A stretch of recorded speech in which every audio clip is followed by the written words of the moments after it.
जय हिंद, वंदे मातरम। स्वागत है आपका अपने YouTube चैनल सैनिक अपडेट में। दोस्तों, मैं आप सभी को बता दूं कि ये भारत सरकार के pension and pensioners welfare department समय समय पर ऐसी डॉक्यूमेंट्री जारी करता रहता है। अगर ये डॉक्यूमेंट्री हमारे जवान या जेसीओ या सेंट्रल गवर्नमेंट के एम्प्लॉय, चाहे पैरामिलिट्री फोर्स के हों, सभी के लिए वेलफेयर के लिए ये डॉक्यूमेंट्री बनाई जाती है। ऐसी ही एक डॉक्यूमेंट्री एक्स्ट्रा ऑर्डिनरी पेंशन किसको लागू है और कौन से नियम के तहत लागू है, और डिसेबिलिटी पेंशन भी किसको लागू है, ये सारी जानकारी इस वीडियो में है। आप सभी से अनुरोध है, आप इस वीडियो को समय निकालकर पूरा जरूर देखें। अगर आप सारा वीडियो आखिरी तक देखते हैं तो जरूर आपके मन में जो सवाल हैं वो एक्स्ट्रा ऑर्डिनरी पेंशन या डिसेबिलिटी पेंशन को लेकर वो सब जरूर दूर हो जाएंगे। सैनिक अपडेट न्यूज पे आप सभी के लिए ऐसी जानकारी भरी वीडियो मिलते रहेंगे, तो आप सभी से अनुरोध है कि आप सैनिक अपडेट न्यूज को सब्सक्राइब जरूर कर लें और बेल आइकन को दबा दें ताकि सैनिक अपडेट न्यूज पर आने वाले सभी वीडियो का नोटिफिकेशन आपको मिलता रहे। आपका ज्यादा समय न लेते हुए वीडियो शुरू करते हैं।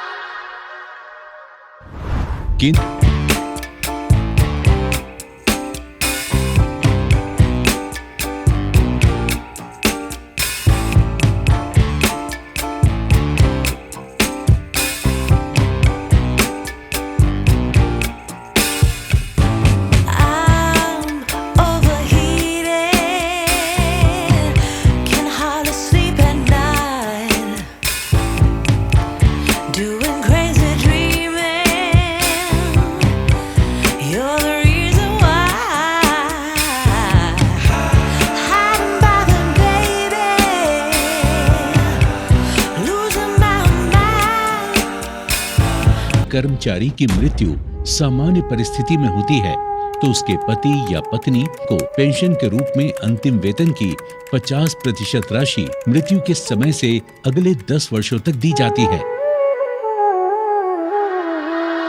उसके बाद अंतिम वेतन की 30% राशि पारिवारिक पेंशन के रूप में दी जाती है। यदि कोई सरकारी सेवक सामान्य परिस्थिति में किसी शारीरिक अथवा मानसिक अशक्तता की वजह से सेवानिवृत्त या रिटायर होता है तो उसे उपरोक्त नियमों के अंतर्गत उनके अंतिम वेतन की 50% राशि इनवैलिड पेंशन के रूप में दी जाती है। केंद्र सरकार के सिविल कर्मचारी, सेंट्रल आर्म्ड पुलिस फोर्स और असम राइफल्स के अफसर या जवान जो सरकारी सेवा के कारण किसी चोट या बीमारी के कारण अशक्त हो जाते हैं तो वो CCS EOP नियम 1939 के तहत डिसेबिलिटी पेंशन के लिए पात्र होते हैं। केंद्र सरकार के कर्मचारी जिनकी सरकारी सेवा के कारण मृत्यु हो जाती है उनके परिवार CCS असाधारण पेंशन नियम 1939 के तहत असाधारण पारिवारिक पेंशन के लिए पात्र होते हैं। केंद्र सरकार के सिविल कर्मचारी, सेंट्रल आर्म्ड पुलिस फोर्स एवं असम राइफल्स के अफसर या जवान जो 1 जनवरी 2004 और उसके बाद नियुक्त हुए हैं उन्हें NPS के तहत पेंशन लाभ प्रदान किए जाते हैं।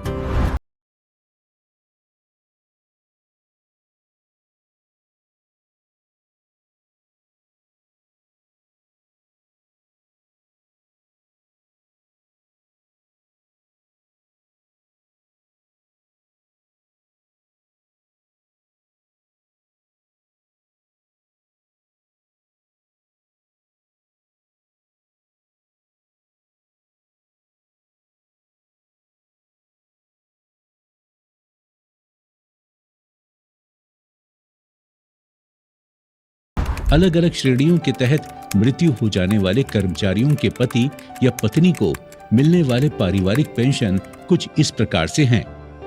कैटेगरी A, सामान्य परिस्थितियों में मृत्यु की स्थिति में CCS पेंशन रूल्स 2021 के तहत लाभ दिए जाते हैं।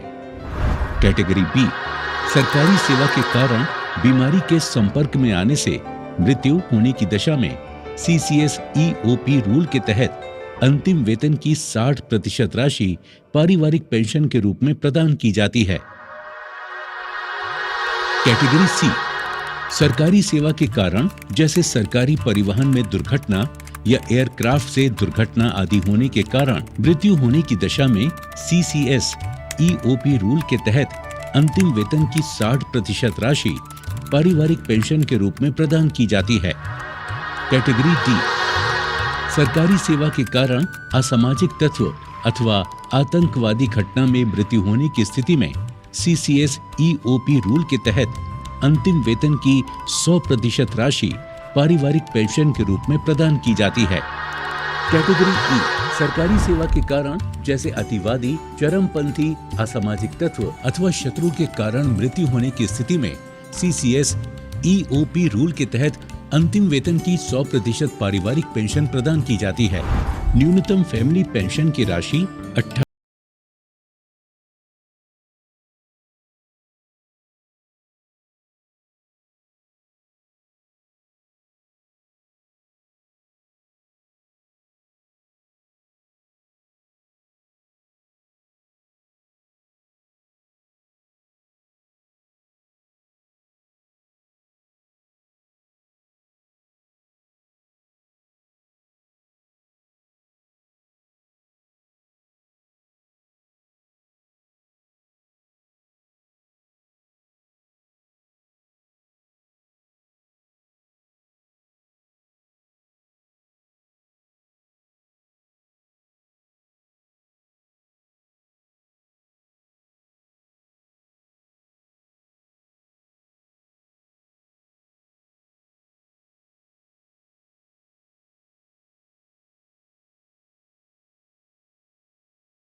तय की जाती है।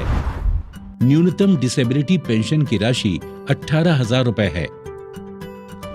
डिसेबिलिटी पेंशन एवं असाधारण पारिवारिक पेंशन पर समय समय पर घोषित महंगाई भत्ता भी दिया जाता है।